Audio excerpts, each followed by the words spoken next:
A gente abre espaço para uma entrevista importante com uma personagem que transita em Brasília muito bem, é um conselheiro do presidente Lula, amigo do presidente de longas datas, o ex-presidente da Câmara, agora advogado, João Paulo Cunha, está conosco para avaliar as relações entre governo, Congresso, a situação do governo e do presidente Lula, economia e estratégias do PT para as eleições de outubro. Tudo bem, deputado? Bem-vindo ao nosso Bastidores CNN. Eu já começo te perguntando sobre a notícia do dia, que tem repercutido muito e até causado uma certa euforia ali no Palácio do Planalto, pelo que a gente conseguiu conversar hoje. A pesquisa Atlas Bloomberg trazendo um empate técnico pela primeira vez no segundo turno entre Lula e Flávio Bolsonaro. O senhor até agora foi a única voz do PT a reconhecer Flávio Bolsonaro como um candidato forte nessa disputa contra o presidente Lula à reeleição. Por quê? Bom, primeiro, boa tarde, agradecer o convite e ficar à disposição aqui para a gente conversar um pouco. Não, o conjunto da pesquisa não traz muita novidade, né? É um conjunto que apresenta uma certa, vamos dizer assim, uma certa manutenção dos números. Evidente que tem algumas quedas que eu acho que tem que ser, que são preocupantes, mas não muda nada no fundamental, a minha impressão.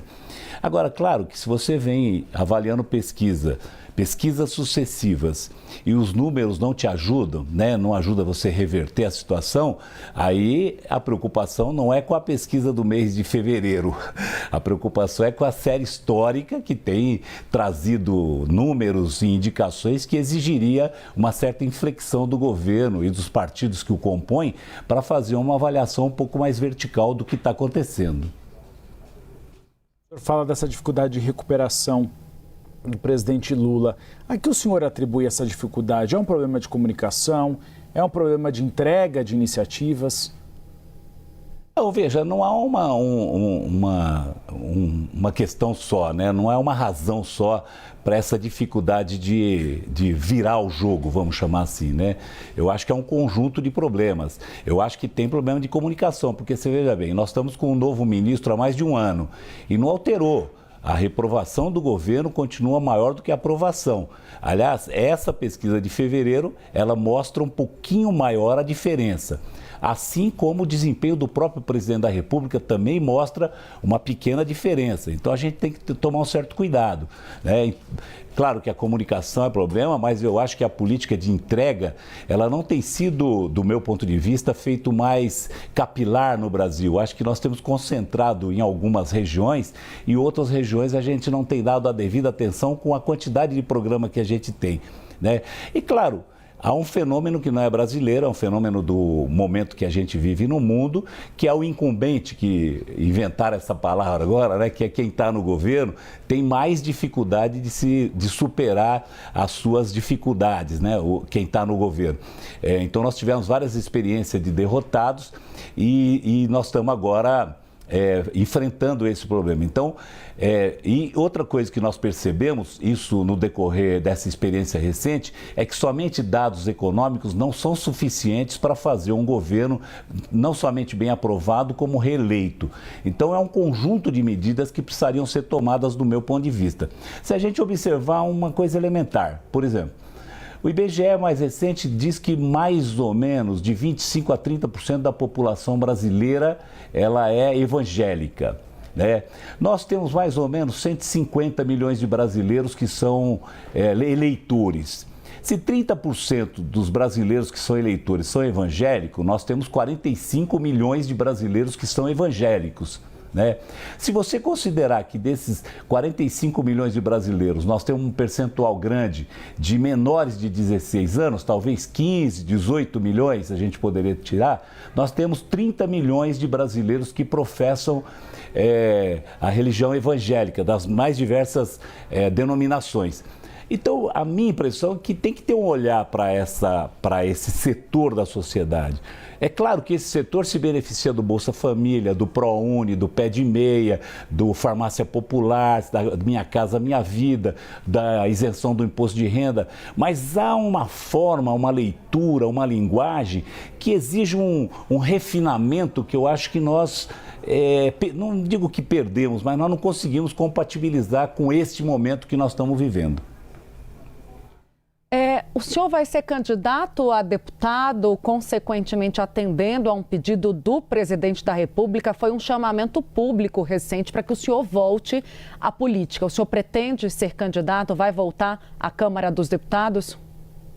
Há um problema legal que eu não posso falar que eu já sou candidato, né? Então eu sou pré-candidato a deputado federal por São Paulo, conversei com o presidente Lula e com muita honra aceitei o desafio de voltar à vida pública. Eu estava relativamente tranquilo nessa fase da minha vida, estudando, trabalhando, cuidando do meu netinho e etc.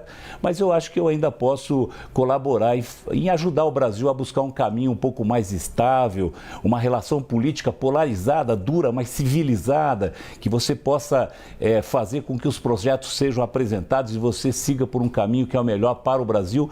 Eu tenho a impressão que eu posso ajudar. Da mesma forma que eu tive uma experiência longa em São Paulo, ajudei a organizar o partido, ajudei a organizar movimentos e eu posso ajudar ainda o nosso governo e o nosso país. Deputado, o senhor tem uma visão muito pragmática da política e isso vale ouro e muitas vezes alguns partidos que ainda tem uma visão muito ideológica. Somente as respostas do senhor a gente vê que o senhor tem o pé no realismo e vê quais são os principais problemas do governo atual. Olhando para a eleição de 2026, qual é o slogan ou qual é o mote que o senhor acha que o presidente Lula tem de adotar e quais são as fraquezas que o senhor vê em uma candidatura de Flávio Bolsonaro? Veja, eu sou pragmático, mas eu não abandono as minhas ideias principais e aquilo que me move como sonho de um mundo melhor, um país melhor, tal. Então as minhas lutas são sempre guiadas por esse objetivo, por esse sonho. Agora é evidente que não adianta você ter um sonho e bater na parede. Você tem que viabilizar esse sonho do ponto de vista prático e concreto para que as pessoas possam se beneficiar dessas coisas que você acha que é melhor, ou seja, desses sonhos. Vale a pena a gente pensar um pouco. Essa pesquisa de hoje, comparando com 2022, ela dá um quadro, se você for espremer bem, que não é tão ruim para o Lula. Porque você veja, em 2018, o presidente Lula ganhou no Nordeste e ganhou por uma diferença muito pequena no Sudeste. Essas duas regiões são as regiões principais. No Sudeste, São Paulo, Rio, Minas e Espírito Santo concentra 44% do eleitorado. E no Nordeste, concentra mais ou menos 27% do eleitorado, né? Então ele ganhou nessas duas, ele perdeu nas outras três. Na pesquisa de hoje, interessante observar, ele ganha no Sul, ele ganha no Norte, ele ganha no Sudeste e ganha no Nordeste. Qual é o problema? O problema é que a diferença no Nordeste reduziu, então precisa de uma atenção especial.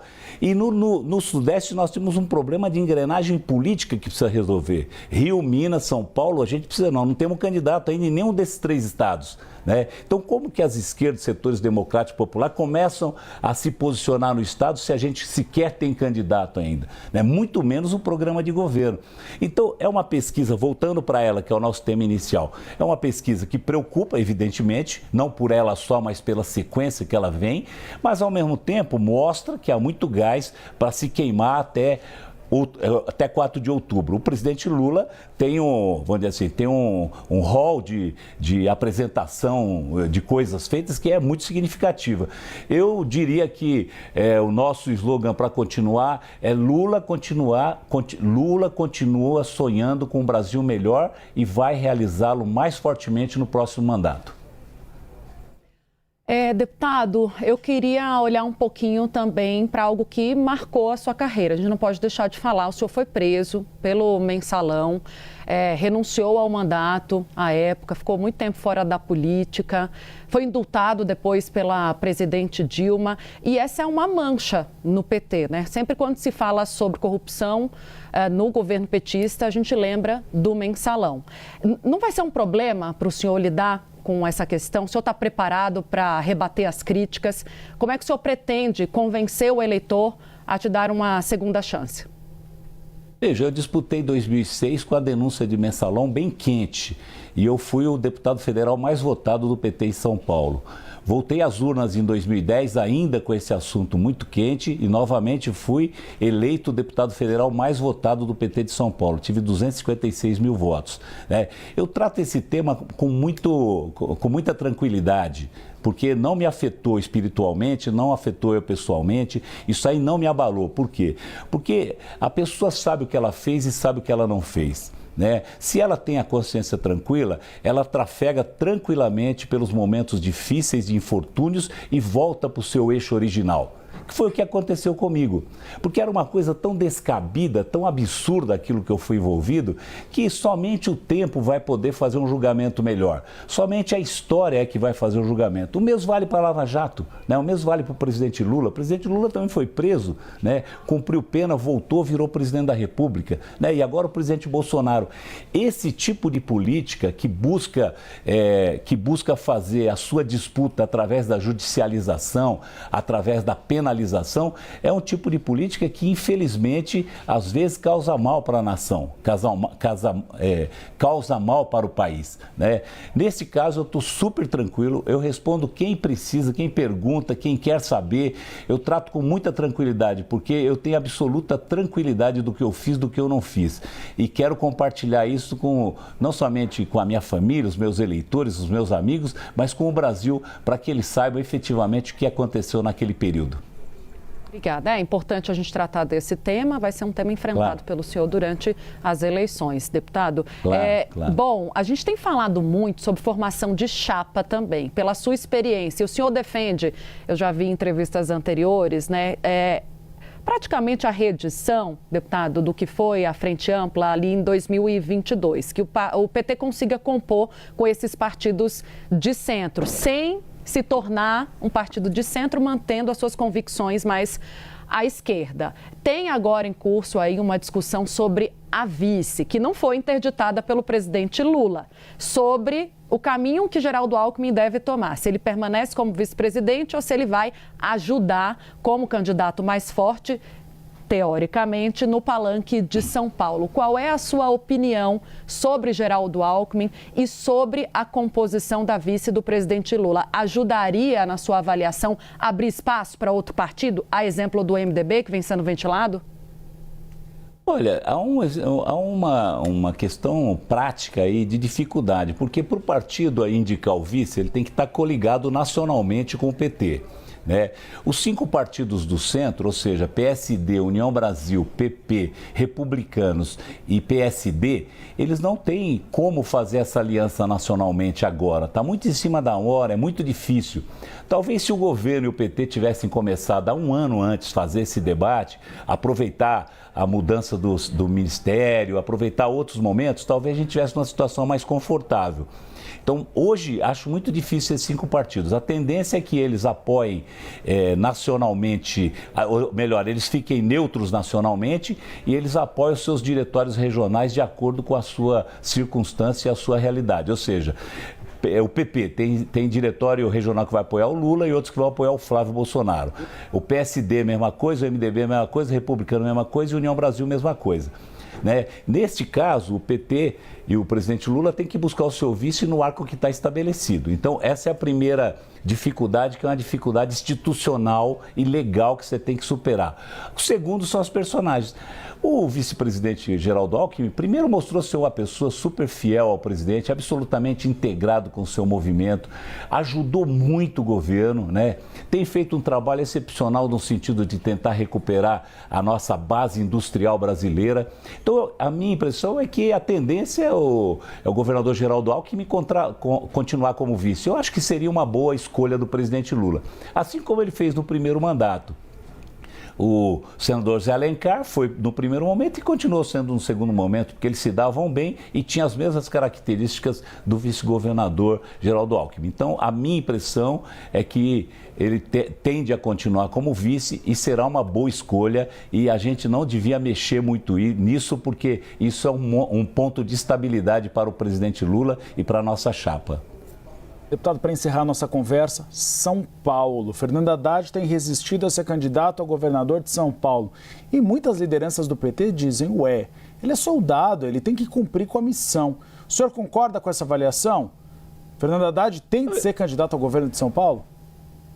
Eu acho que é meio inevitável, não só por ele, e porque é uma figura excepcional na política brasileira, é um quadro do PT e da esquerda no país, não só por isso, mas é também porque ele está integrado com o presidente Lula. E São Paulo é fundamental, né? São Paulo é fundamental. Então, a minha impressão é que, questão de tempo, ele tende a assumir a candidatura de governador de São Paulo. Uma observação é assim, não está dado que o governador Tarcísio ganhe a eleição em São Paulo. Muita gente fala, não, está dado, o PT vai fazer o trabalho para perder de pouco. Não é isso, não é isso. Quem anda pelo estado de São Paulo percebe que quando você começa a discutir, quando você começa a avaliar com os prefeitos, os vereadores, com as pessoas do interior do estado, eles percebem que o governador Tarcísio deu muito pouco para o estado de São Paulo nesses 4 anos. Então eu não dou de barato que ele ganha, não. Eu acho que a chance do nosso ministro Fernando Haddad é grande, inclusive porque o perfil dele é muito correspondente à expectativa do eleitor paulista. Então eu acho que nós vamos ter um bom desempenho em São Paulo e o governador Haddad vai ajudar o presidente Lula. Obrigada pela conversa, deputado. Esse foi João Paulo Cunha, foi ex-presidente da Câmara dos Deputados, hoje é um dos conselheiros do presidente Lula. Pode chamar assim, ô deputado? O presidente não precisa de conselho, né? É uma pessoa muito experiente, né? Está chegando da Índia agora, está chegando da Coreia. Ele tem uma vida, uma experiência, um conhecimento que é 1 em 1 bilhão de pessoas, né? Dificilmente o Brasil terá um outro líder como o presidente Lula. Então ele não precisa ainda mais dos meus modestos conselhos, né? Eu prefiro fazer a minha reflexão. Conhece ele há bastante tempo. Eu faço as minhas reflexões e compartilho com quem acha que a gente pode aprender juntos. Obrigada pela conversa, deputado. Bom trabalho. Até a próxima. Espaço sempre aberto aqui no Bastidores. Obrigado.